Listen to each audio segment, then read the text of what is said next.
Hi, this is John Nichols from The Nation magazine, and today we're with two relatively epic figures in the struggle to address the crisis of campaign finance in America. Folks who may look a little too young to have been a part of the historical definition of this struggle, but yet were. John Bonifaz, who is the president of Free Speech for People, and State Senator Jamie Raskin from Maryland, who is now a congressional candidate in Maryland, 23 years ago, wrote a paper on what they referred to as the wealth primary. And so almost a quarter century ago, they said we had a rising crisis in this country where our politics was being defined not by what people wanted, not by knocking on doors or winning primaries, but by campaign fundraising. And now that's very well accepted. But when you started to talk about that, that was somewhat of a radical concept, wasn't it, Jamie? I remember George Will had an op-ed making fun of us for it, saying that this is not how this system works, but of course it is how it works. And John and I were actually making not just an empirical argument about how the campaign finance regime was working, but a constitutional argument that it was analogous to the white primaries, which were struck down by the Supreme Court in the 1940s and 50s precisely because they excluded people on the basis of race. And the argument was that we have a system that is excluding not a minority, but a large majority of people on the basis of economics and their ability to pay. And that was really a jarring concept and a significant one at the time, because Jesse Jackson had just run for president in 84 and 88, and he had made a big deal about structural barriers, some of which were still in place to African Americans casting their votes, particularly in the former segregated states of the South, and updating that to say that in addition to those racial barriers or traditional racial barriers, there could also be a wealth barrier. And it had the significance at some of the same levels because, again, we are disenfranchising people because of their economic status. Yeah. Well, and the wealth primary is, of course, a little more complicated than the old school, like literacy tests, poll taxes, and so on, where people are literally barred from voting. Under the wealth primary regime, people get to vote, but it becomes a purely symbolic or ritual act because the money system pre-selects the candidates, and you have to be able to compete in that in order to survive the various thresholds of getting, onto the ballot and being a viable candidate. And John, this was something that at that time was understood as perhaps something we could address legislatively, and there were great efforts not long after by Russ Feingold and John McCain, but also a lot of other people to try and come up with responses to this change in our politics. And they succeeded in some places, in states like Arizona and Maine. Yes. And yet, today, as we move forward almost a quarter century, we see that there still is very much the reality of a wealth primary. In both major parties, nominees defined by their ability to raise money, and also by who they know, by their contacts, and sometimes by their own personal wealth.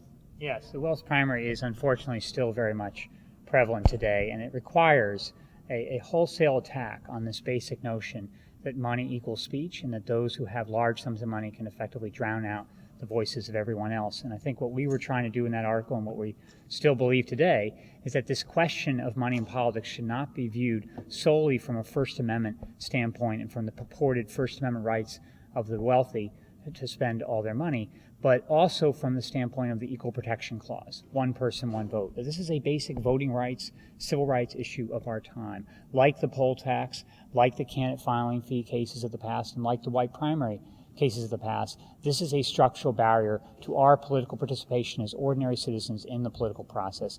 And we may have an economy, and we can debate about the income inequalities that we have today in our society, and clearly that's a critical question. But that economy, that economic inequality that exists, should not spill over and displace legitimate democratic governance, one person, one vote. If the promise of American democracy is to mean anything, it means that we all have an equal say, not just the wealthy few. And that is, in our view, a fundamental question for the courts and for us as a nation in terms of how we move forward on this issue.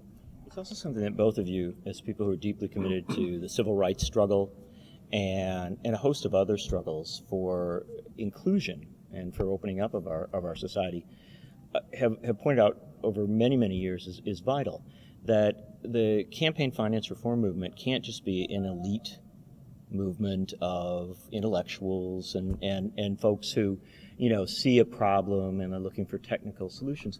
It needs to be understood as a civil rights and economic justice and social justice movement. It has to be about enfranchisement, and it has to be about challenging those barriers to it.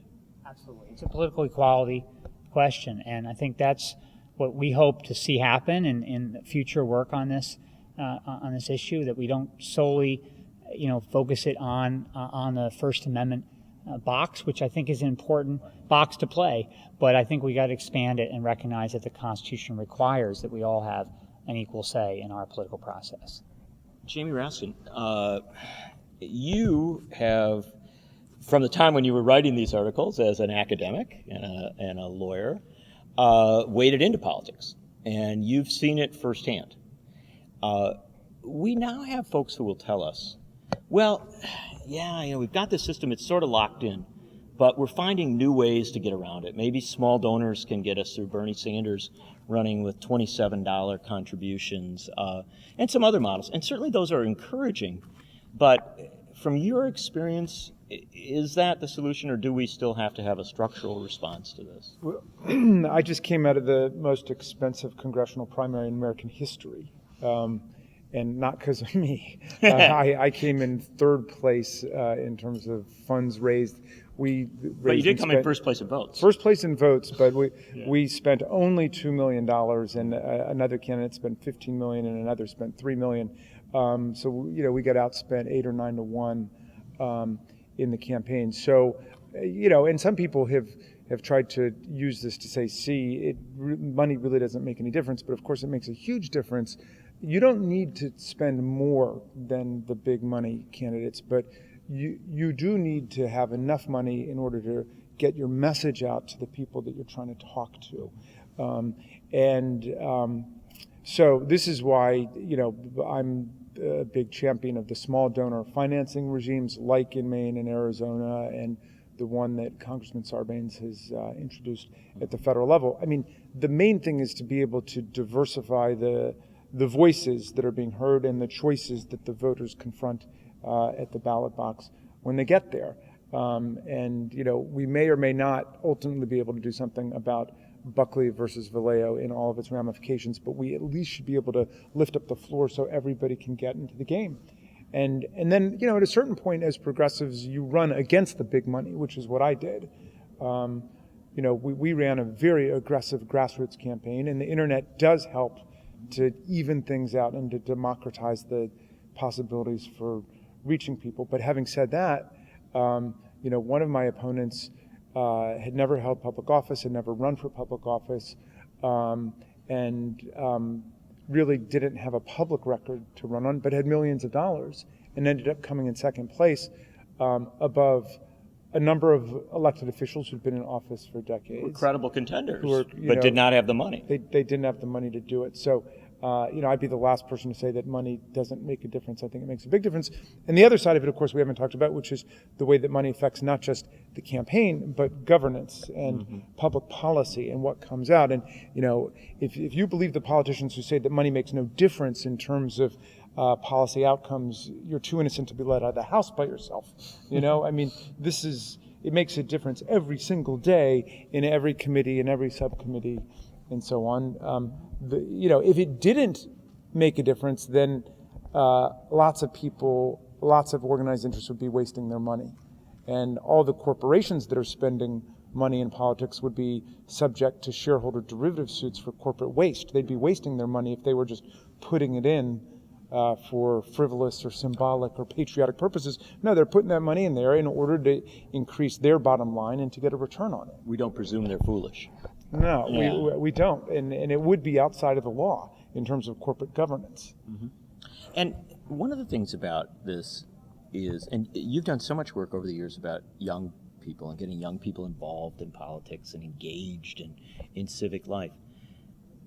The money in politics barriers that must be leapt are especially overwhelming for young candidates, for people coming out of low-income communities, for people coming out of historically dispossessed communities, historically for women.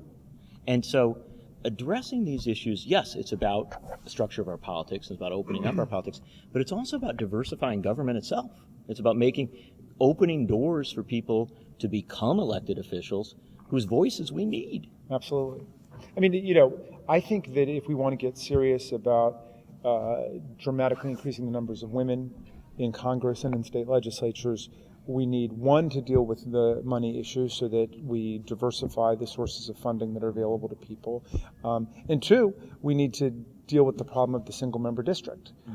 Because when you have multi-member districts, and people tend to form slates and teams of people to run together, it would just be crazy in 2016, at least in the Democratic primaries, to have all white male tickets. It doesn't work like that. So when you look at the states that have multi-member districts, like in Maryland, where we have 1 senator and 3 delegates for each district, you get much better representation of women and much greater diversity generally. So rather than this being, a point for kind of, angry accusations within single-member district primaries, which often it becomes, and we've seen a lot of primaries like that, we should have a structural analysis that allows us to say, let's move to multi-member districts if we really are serious about integrating our legislatures. And that brings John in here, because the both of you, in addition to writing about the wealth primary decades ago, you've both been passionate electoral and structural reformers for a long time. Yeah, and I would just add that we wrote in that piece on the wealth primary 23 years ago that the fight for democracy and the right to vote has been an ongoing struggle in our history. And what Jamie highlights is absolutely correct in terms of the reforms that are needed now and into the future to continue to expand the political process, opening it up to people for all voices to get heard. It's an ongoing fight. We can't let up and say, okay, well, now we've achieved this one reform and we're done. It's going to be a continued struggle, and it's one we all have to engage in.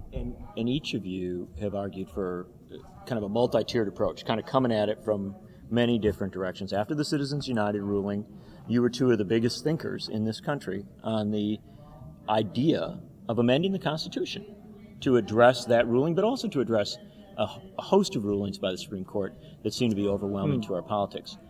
You're still supporters of an amendment. Oh, I'm a huge champion of it. Yeah. I think, John, we've had 17 amendments since the Bill of Rights. The vast majority have been democracy enlarging, suffrage deepening amendments, right? The 15th Amendment says no discrimination in voting based on race. The 17th Amendment, direct election of senators. The 19th Amendment, women's suffrage. It's all about improving. We have an amendment on the poll tax. We have an amendment on 18 to 21-year-olds. For giving D.C. the right to participate in presidential elections in 23rd. I mean, that's what... So this is very much in the mainstream of our constitutional development. What we don't have is what most other countries on earth have. Like, look at the new South African Constitution, which is a statement that everybody's got a right to vote at every level of government. We don't have that. That's why we're the only democratic country on earth where the residents of the capital city aren't represented in government. Right? And I would presume that you would join Congressman Mark Pocan and Keith Ellison in supporting their amendment to, the proposed amendment to give everybody a right to vote and a right to have that vote counted. Absolutely. And John, you are at the center of the struggle to find legal remedies and legislative remedies, but also free speech for people, is out front advocating for a constitution. We got off the ground the day of the Citizens United ruling, within moments of that ruling, to call for a 20th Amendment to overturn that ruling and the doctrines underlying it. We still believe it, and we're still fighting for it. 17 states on record, 650 plus cities and towns, and the fight continues. And of those amendments that Jamie rightly cited, 7 of those 27 amendments that we've enacted overturned egregious Supreme Court rulings. It's the power that we have as a people under Article 5 of the Constitution to make clear that we ultimately rule on these questions. We the people, not we the corporations and big money interests. A pair of remarkable figures.